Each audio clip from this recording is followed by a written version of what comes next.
My beloved, I invite you now to breathe deep. Sit still. Let the thunder in your soul quiet to a whisper, so you may hear what the Spirit is saying. Psalm 3. Ah, yes. Psalm 3 is not merely ink upon parchment. It is the shout of the wounded rising from the valley. It is the heartbeat of the betrayed who yet still believe. It is the fire that flickers in a night soaked with sorrow. Lord, how are they increased that trouble me? So cries David, and so cry you, and so cry I. My dear, have you not felt them? The whispers behind the wall, the schemes in the dark, the hexes cast by jealous mouths and bitter hearts. Yes, there are some who will smile while digging graves with their eyes. There are some who dance in churches while chanting curses in silence. Witchcraft wears no pointed hat. It wears envy. It wears lies. It wears a face you might know too well. But Psalm 3 says, Thou, O Lord, art a shield for me, my glory, and the lifter of my head. O beloved child of dust and divinity, let me tell you something mighty and marvelous. There is a covering over you. Yes, you, woven not by hands, but by holiness. It is not stitched by seamstresses in fine silks. It is not spun in looms or layered in gold. It is formed in the invisible, in the hush between the thunder and the whisper. It is the shield of God. David, the boy shepherd turned fugitive king. He knew the weight of the world pressing down on a man's shoulders. He knew betrayal. His own son, blood of his blood, rose against him like a storm unprovoked. He had warriors at his back, but heartbreak in his chest. He had followers in the caves, but no peace in his palace. Still, in the middle of his midnight misery, David did not cry out to his army, did not consult sages or summon seers. He cried out to the Lord. And what did he say? He said, Thou, O Lord, art a shield for me. Ah! What a declaration in the middle of despair! What audacity to speak victory in the jaws of betrayal! That is not the language of a man who is merely surviving. That is the tongue of someone who knows he is kept. That word shield is not just a poetic embellishment. It is divine assurance. It is the echo of angels circling your name. You see, a shield does not stop the war. It does not silence every lie, nor dismiss the witch who mutters in shadows. No, the shield of the Lord is not avoidance. It is resistance.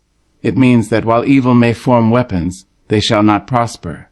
They may rise, but they shall fall. The enemy has tried to touch you. Yes, they have. With bitter tongues and poisoned prayers. They've sent curses flying like arrows dipped in jealousy. They've spoken your failure as if it were fact. But here you stand, unburnt, unbowed, unbothered in your spirit.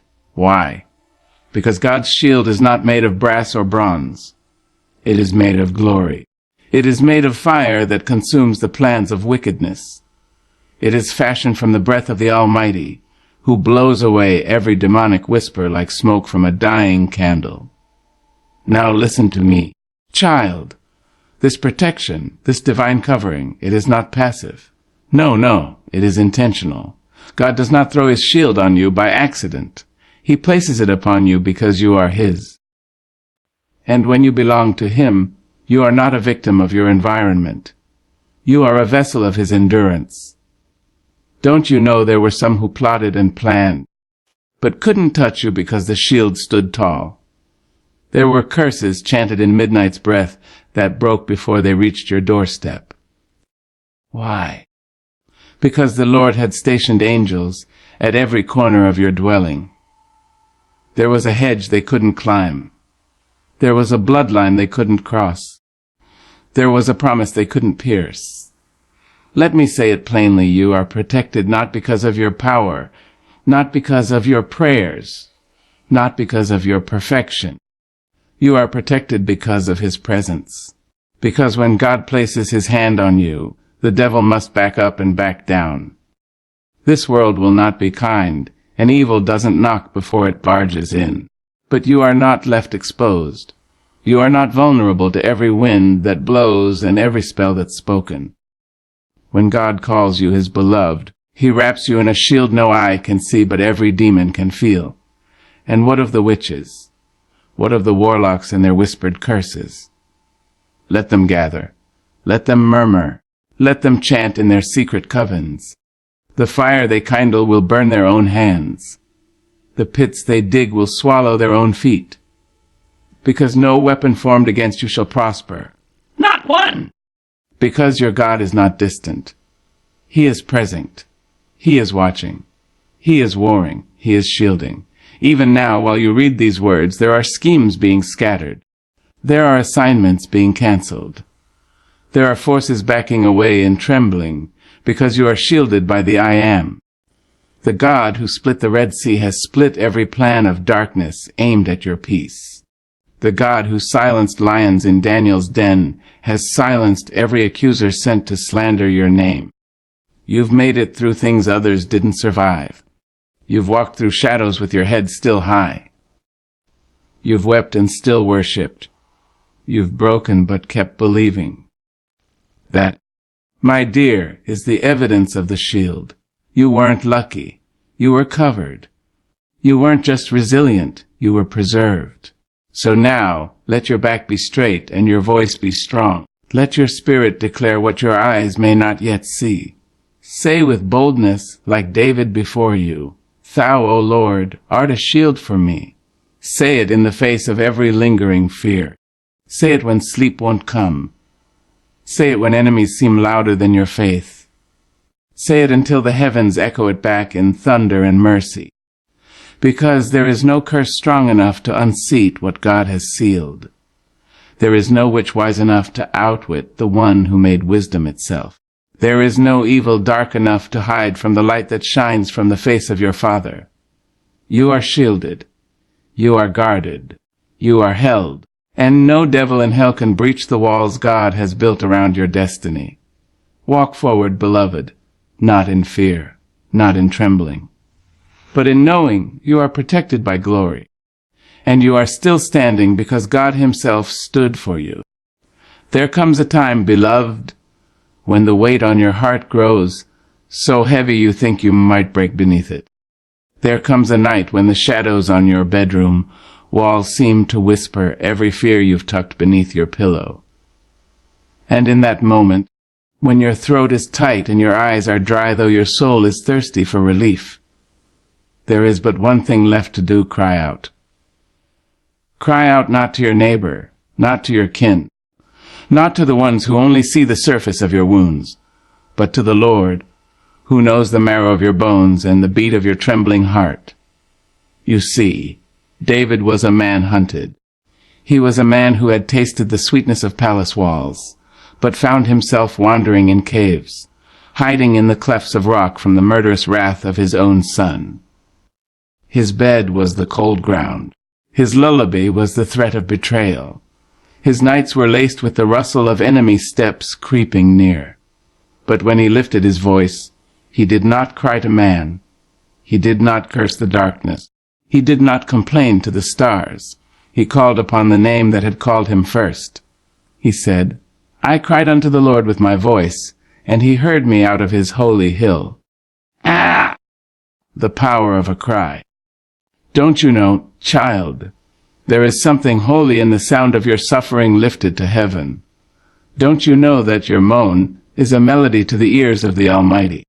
You see, people may tell you to hush, to be quiet, to endure your pain in silence. They will say crying is weakness, that tears are the sign of defeat. But I tell you, there is power in a weeping warrior. There is power in a trembling saint. There is power in the voice that calls upon God, even when fear chokes the words in your throat, because you do not cry out into emptiness.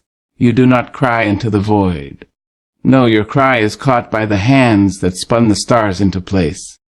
Your cry is heard by the one who knit you together before your mother knew your name. Your cry rises like incense, like smoke curling toward the heavens, carrying your sorrows, your doubts, your questions, your quiet pleas for mercy, to the very throne of God. Oh, and don't you think for 1 second that the enemy doesn't tremble at the sound of your cry. Don't you believe the devil wants you strong and stoic, swallowing your agony with clenched teeth? No, child. He fears your cry, because he knows that when you call upon the Lord, you awaken armies of angels. You stir the heart of God himself. You pierce the veil between seen and unseen, and summon a power that no witchcraft, no curse, no scheme from the pit of hell can ever match. So cry. Cry until your voice grows raw and your spirit grows strong. Cry until the walls around your fear crack and crumble. Cry until your tears wash away the residue of every hex and every hateful word spoken against you. Cry because God is not intimidated by your mess. He is not disgusted by your weakness. He is not tired of your pleading. In fact, the scriptures say he counts every tear, bottles every drop, remembers every groan that passes your lips in the dark. You don't need perfect words. You don't need fancy prayers. You don't need a chorus of supporters nodding and shouting amen behind you. All you need is your voice. All you need is the truth of your pain poured out before the one who already knows the depths of your soul. Listen, the enemy wants to silence you. The witch wants to bind your tongue. The curse wants to shut your mouth and leave you gasping in isolation. But you were not made to sit in silence beneath the weight of demonic oppression. You were not created to be the voiceless prey of dark spirits. No, you were born with breath given by God himself, and that breath is meant to call upon the giver when the night presses close. The Lord who hears is the Lord who saves. The Lord who listens is the Lord who delivers. He did it for David when thousands rose against him, when conspiracies whispered behind closed doors, when the sharp edge of betrayal cut deeper than any sword. He will do it for you, because you are not just another broken soul in a sea of faces. You are his beloved. You are his chosen. And when you cry out, he leans from the heights of glory to lift you from the pit. Let the people laugh. Let the doubters roll their eyes. Let the accusers point their trembling fingers and say you are weak, you are nothing, you are finished.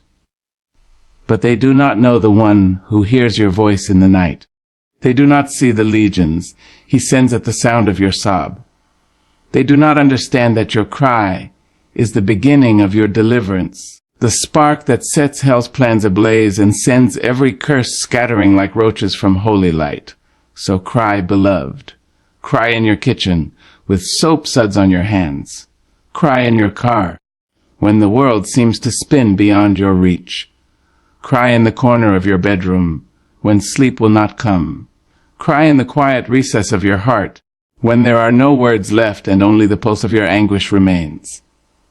Cry until you feel heaven draw near. Cry until you know, beyond all knowing, that God has heard you out of his holy hill, and he is already moving, already working, already fighting on your behalf. Do not fear your tears. Do not fear the sound of your voice breaking in the dark. Let it break. Let it shatter. Let the raw wail of your spirit be the key that unlocks every door the enemy tried to seal shut. Because the God who hears is the God who heals, and he will not leave you undone in the wilderness of your suffering. Child, let your cry rise like a banner over your brokenness. Let it be the sound that rattles the chains off your life. Let it be the trumpet that announces to hell itself you are not alone. God hears. God sees. God is coming. And when he comes, no witchcraft, no curse, no evil plot shall stand. This is the power of your cry. This is the promise of the one who sits upon the holy hill. Lift your voice and watch the night break into dawn. Call on him and watch every demon flee. For you are heard, and you are loved, and your cry is your victory song in the making. There is something holy in your rest. Something sacred in the way you dare to close your eyes and surrender your spirit to the God who neither slumbers nor sleeps. The world would have you believe that rest is weakness, that it is lazy to trust the night to anyone other than yourself. But I tell you, child, it is a divine act of courage to lay yourself down when enemies surround you, when curses hiss from hidden tongues, when witchcraft crackles like a distant thunderstorm over your house. Oh yes, the enemy stalks in the dark. He prowls on tiptoe, seeking a crack in your armor, seeking a chink in your faith, seeking some place to slip his slimy hands into the corners of your mind. He would have you sit up through the midnight hours, eyes wide, heart racing, mind cluttered with dread. He would have you believe that the only defense against his attacks is your own frail vigilance. But listen to David. Listen to that old king, hunted and hated, who laid his weary bones down on the cold ground and said, I laid me down and slept, I awaked, for the Lord sustained me. Can you feel the power in those words? That is not the voice of a man ignorant of danger. That is not the voice of someone blind to betrayal. That is the voice of a soul who knows the Lord holds him, that the same God who made the sun to blaze and the moon to glow has cupped his life in everlasting hands. What a mighty act to sleep in the presence of enemies. What a bold faith to rest while curses linger in the air like fog. You see, rest is not a pause in the battle. It is a declaration of victory before the war has even ended. When you rest, you declare that your God is bigger than your troubles. When you rest, you proclaim that the curses hurled against you shall not prosper. When you rest, you stand upon the promise that no weapon, no hex, no dark word, no whispered incantation shall pierce the shield of the Almighty. And when you wake, O beloved, you do not wake by your own strength. You do not open your eyes because your alarm clock shouts or because your body stirs. You wake because God sustains you. You wake because heaven breathes into your lungs again. You wake because the one who watched over you through the night has commanded the dawn to rise upon your life. I have seen many men rise in their own strength and fall by the same hand. I have seen women pace the floor through the night, worrying over the curses spoken by jealous souls and the hexes woven by wicked hearts. But there is a peace that passes all understanding, a peace that folds itself around your weary shoulders like a blanket in the cold of night. That peace is the gift of God to the faithful who trust not in themselves, but in the one whose eyes roam to and fro across the earth, guarding the souls of his beloved. So do not fear the darkness. Do not fear the rumble of witchcraft or the crackle of spells spoken in secret. Do not fear the curses that men whisper behind closed doors. You are kept by a power greater than any curse, any spell, any scheme from the pit of hell. You are kept by the one who commanded the seas to hush and the storm to bow. When the night falls, lay your head upon your pillow and close your eyes. Whisper the name of the Lord upon your lips. Let your breathing become the rhythm of prayer. Let your dreams be filled with the visions of his goodness, his faithfulness, his mighty arm outstretched on your behalf. And while you sleep, heaven will war for you. Angels will patrol the borders of your house.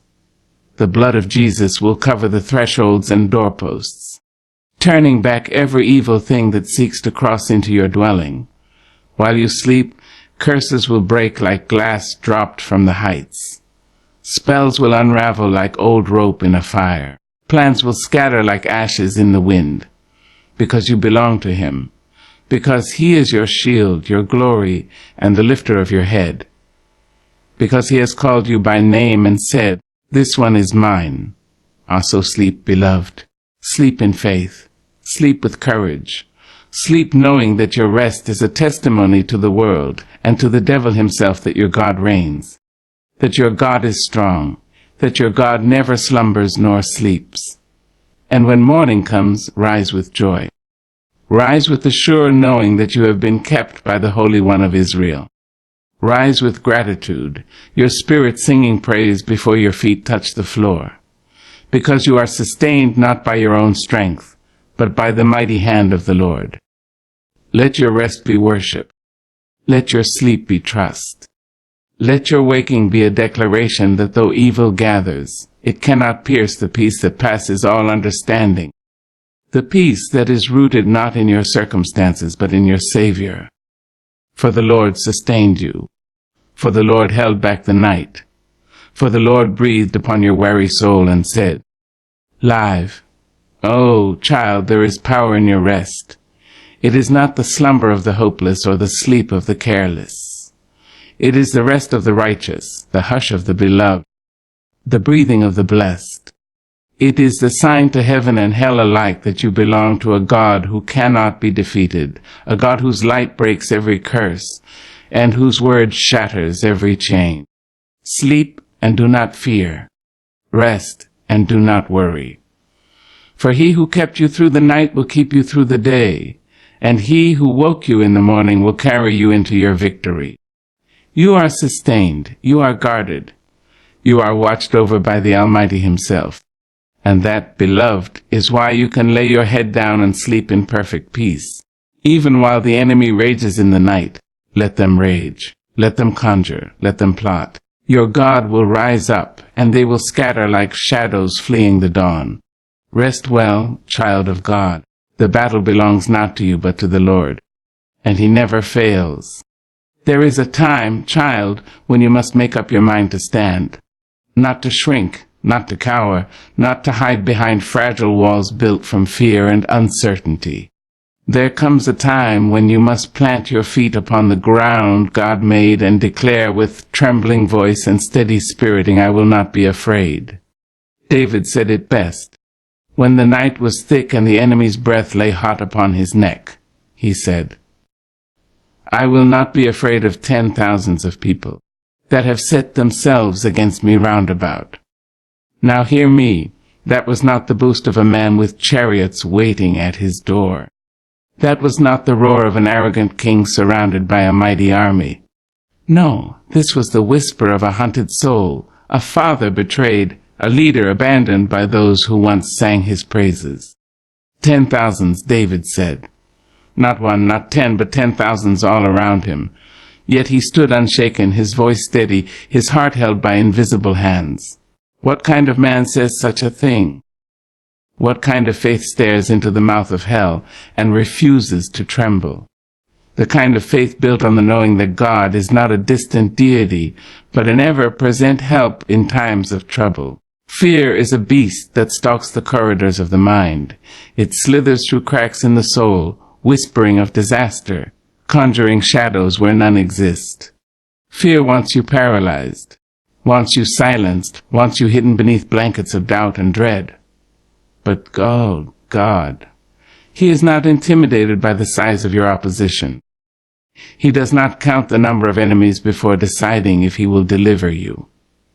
No, child, he needs no census of the wicked to prove his strength.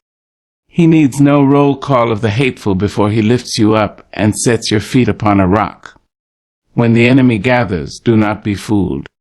They will look so many, their voices will sound so loud. Their curses will seem like thunder rolling over your fragile heart. But stand. Stand and remember the God who split seas with the breath of his mouth. The God who crumbled walls with the shout of praise. The God who raised dead men from cold tombs. The God who took one cross and turned it into the greatest victory the world has ever known. Do not bow to fear. Do not let the curses of witches and the chants of warlocks settle into your bones. Let them speak. Let them gather in circles and burn their candles. Let them twist words into spells and hope the night will swallow you whole. They do not know the God you serve. They do not see the fire that burns unseen around your life.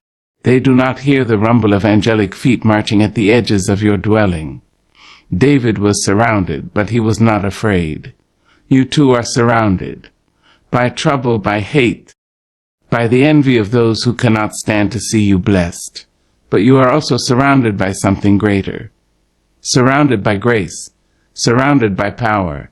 Surrounded by the breath of God himself, which no curse can quench and no hex can unravel. Do not tremble, beloved. Fear is the language of hell. Faith is the song of heaven. And when you stand in faith, even as your knees knock, you call forth the armies of God. You shake the plans of the enemy to dust. You scatter curses like chaff on the wind. Yes, 10,000 may rise. Yes, the night may be thick with danger. Yes, the mouths of your accusers may be full of poison. But you are not alone. You are not unprotected. You are not destined for defeat. You are held by the one who called the stars by name and counts every hair upon your head. And when you stand, others will watch. They will wonder how you do not flinch beneath the heavy weight of wickedness aimed at your peace. They will whisper among themselves, trying to understand how you keep smiling, how you keep loving, how you keep pressing forward when the world seems to rise like a tidal wave against your little life. And you will tell them with humility and with trembling lips, "It is not me. It is the Lord. It is His strength that keeps me. It is His hand that lifts me. It is His Spirit that breathes courage into my shaking heart." That is the power of standing. That is the power of saying, "I will not be afraid." It is not arrogance, child. It is not foolishness. It is not blindness to the reality of evil. It is trust, pure and simple, in the one who has promised never to leave you nor forsake you. Fear is the chain the enemy rattles to keep you from moving forward. Fear is the smoke he sends to blind your eyes to the army that surrounds him, the host of heaven sent to guard you in all your ways. But when you speak faith, you break that chain. When you stand in holy defiance of fear, you scatter the smoke. You step into the light of the God who fights for you. So let them gather. Let them circle your camp. Let them chant and scheme and spit venom into the night air. Let them conspire and complain and prophesy your downfall. But do not fear. Do not bow. Do not bend beneath the weight of their darkness. For your God is light, and in Him is no darkness at all. Your God is strength. Your God is shield. Your God is the voice that called Lazarus from the grave, and He is the breath that called the sun from the womb of the night. So stand, child. Stand in the face of curses. Stand in the face of witchcraft. Stand in the face of those who hate you without cause. And say with the faith of the ancients, say with the trembling strength of saints who came before Yug, "I will not be afraid." And watch, beloved, watch as God takes your little stand and turns it into a fortress. Watch as He scatters the 10,000s that rose against you. Watch as He lifts your head above your enemies. Watch as He prepares a table before you in the presence of every tongue that cursed you. You are a child of the Most High. You are the one He loves.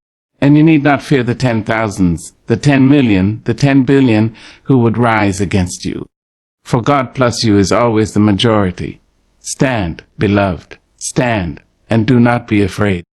For the Lord your God goes with you, and no curse in hell can touch what He has blessed.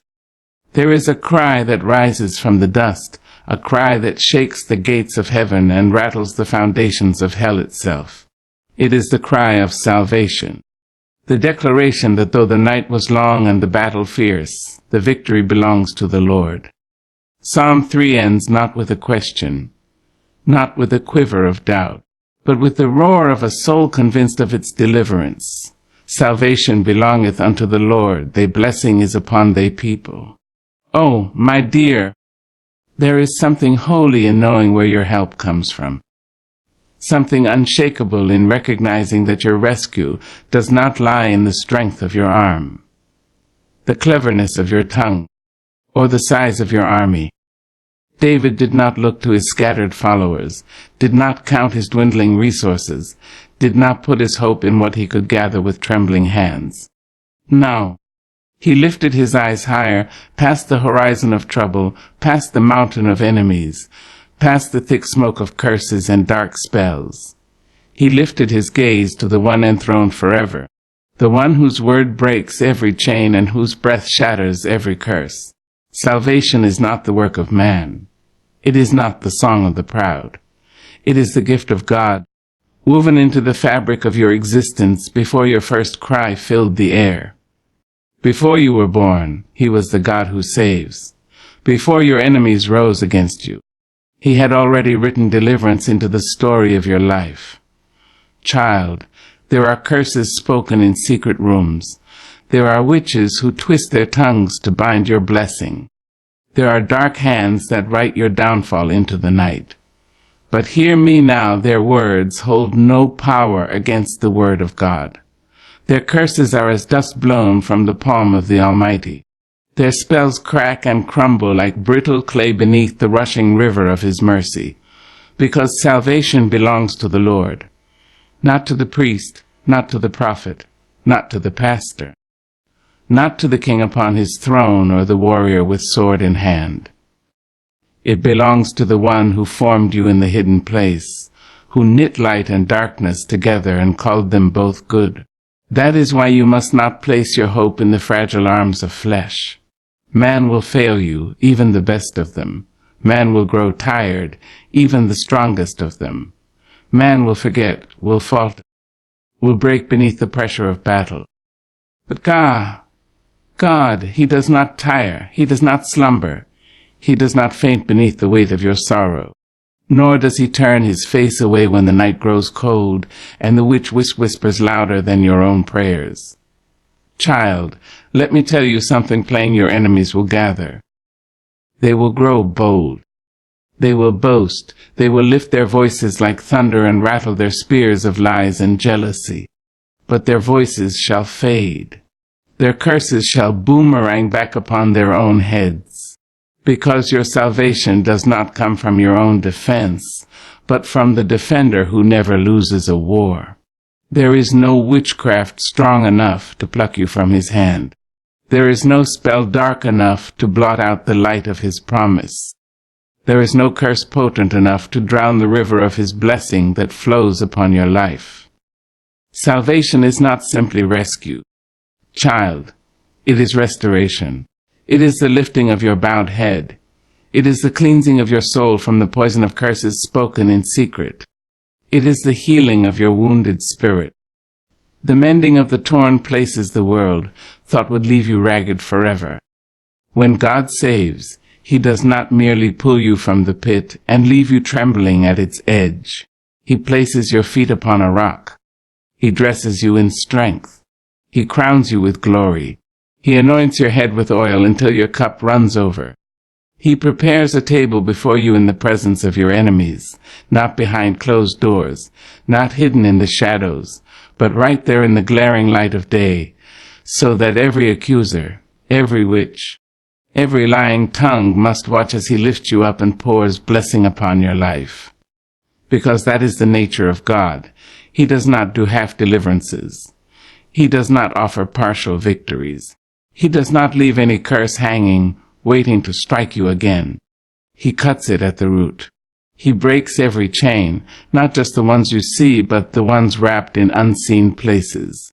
So when David cried, "Salvation belongeth unto the Lord," he was not whispering a wish. He was speaking a truth so deep it rumbles like thunder across generations. That same salvation that guarded David guards you now.